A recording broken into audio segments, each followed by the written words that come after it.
Assalamualaikum semuanya.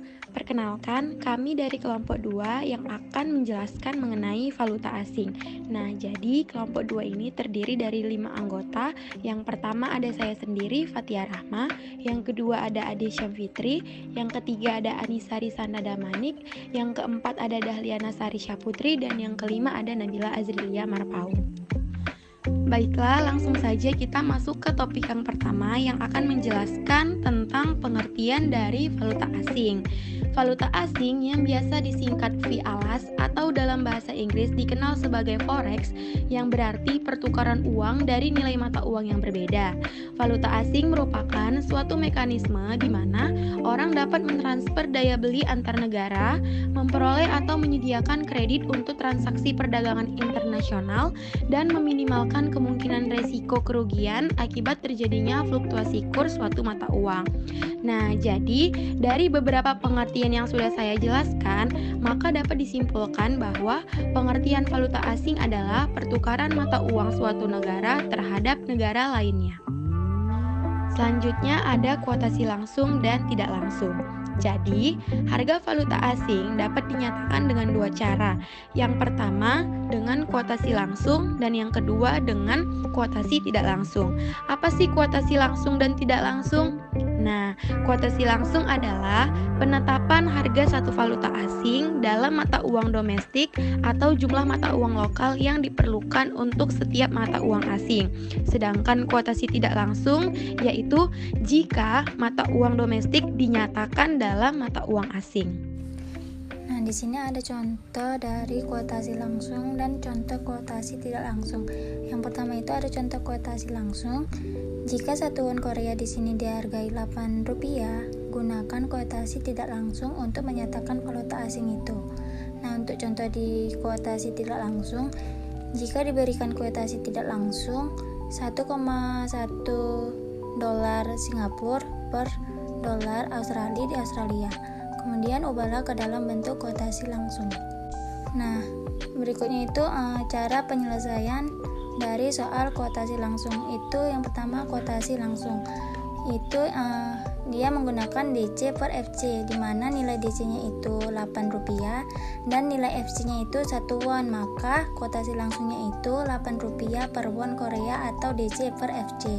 Untuk kuotasi tidak langsungnya itu dia kebalikan dari kuotasi langsung, yaitu FC per DC, di mana nilai FC-nya itu 1 won Korea, nilai DC-nya itu Rp8, maka kuotasi tidak langsungnya itu 1 won Korea per 8 menghasilkan 0,125 won Korea per rupiah atau FC per DC.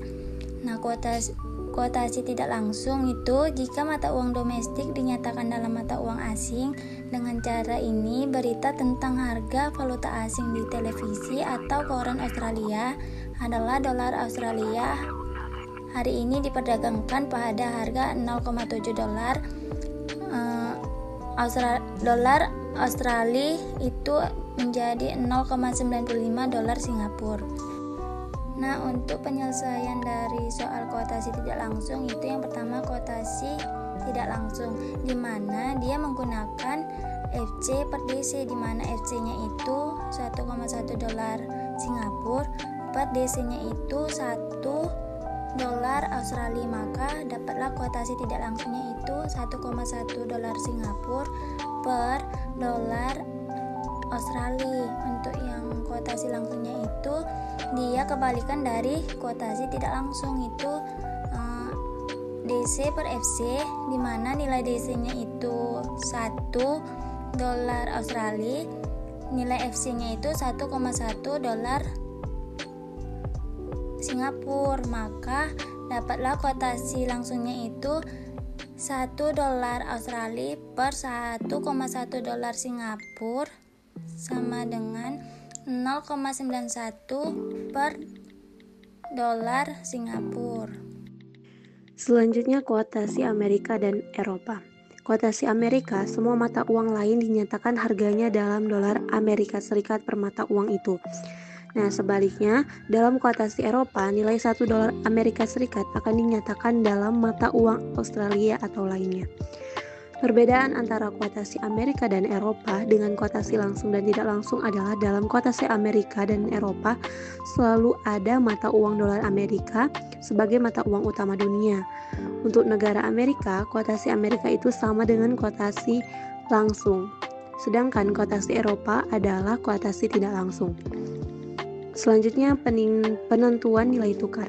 Secara teori ada 3 pendekatan yang biasa digunakan untuk menghitung kurva wajar, yaitu yang pertama hukum satu harga, yang kedua paritas daya beli, yang ketiga paritas suku bangsa. Selanjutnya apresiasi dan depresi. Yang pertama, apresiasi mempunyai arti yang sama dengan revaluasi, yang berarti nilai mata uang dalam negeri naik terhadap nilai valuta asing. Perbedaannya, revaluasi adalah kenaikan nilai mata uang terhadap valuta asing yang disengaja pemerintah. Yang kedua, depresiasi adalah suatu keadaan ketika nilai mata uang dalam negeri menurun terhadap valuta asing dengan tidak sengaja. Artinya kejadiannya terjadi di valuta asing. Kemudian terdapat persamaan baru, persen depresiasi sama dengan 1 per nilai tukar baru dikurang 1 per nilai tukar lama per 1 per nilai tukar lama dikali 100%. Baiklah, selanjutnya spread nilai tukar. Yang dimaksud dengan harga jual dan harga beli adalah harga yang diberikan bank atau money changer, selisih antara harga jual dan harga beli yang ditawarkan sebuah bank atau money changer adalah bagian keuntungan bank karena jual beli valuta asing tidak mengenal komisi atau biaya transaksi lain. Selisih ini disebut spread. Semakin liquid dan kuat sebuah mata asing, semakin rendah spreadnya. Persentase spread karenanya bervariasi antara satu mata uang dengan mata uang lainnya. Persamaan untuk menghitung spread adalah persen spread sama dengan harga jual dikurang harga beli per harga jual ditambah harga beli per 2 dikali 100%. Nah, ada contoh penggunaan rumus di atas. Ini contoh soalnya. Sebuah bank menjual won Korea Selatan pada harga Rp135 dan membelinya pada harga Rp129. Hitung spread dari won Korea Selatan tersebut. Nah, untuk penyelesaian dari contoh soal sebelumnya diketahui harga jualnya Rp135, harga belinya Rp129. Yang ditanya persen spread won Korea Selatan. Nah, penyelesaiannya kita gunakan rumus dari persamaan spread nilai tukar. Persen spread won Korea sama dengan harga jual dikurang harga beli per harga jual ditambah harga beli per 2 dikali 100%.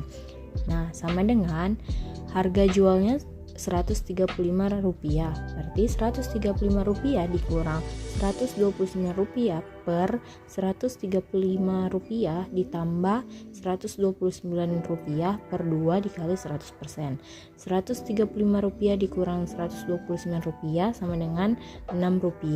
Rp135 ditambah Rp129 per 2 Rp264 per 2. Nah, berarti Rp6 per Rp264 per 2 dikali 100% sama dengan Rp6 per Rp264 per 2 sama dengan Rp132 dikali 100%, maka sama dengan 4,5%.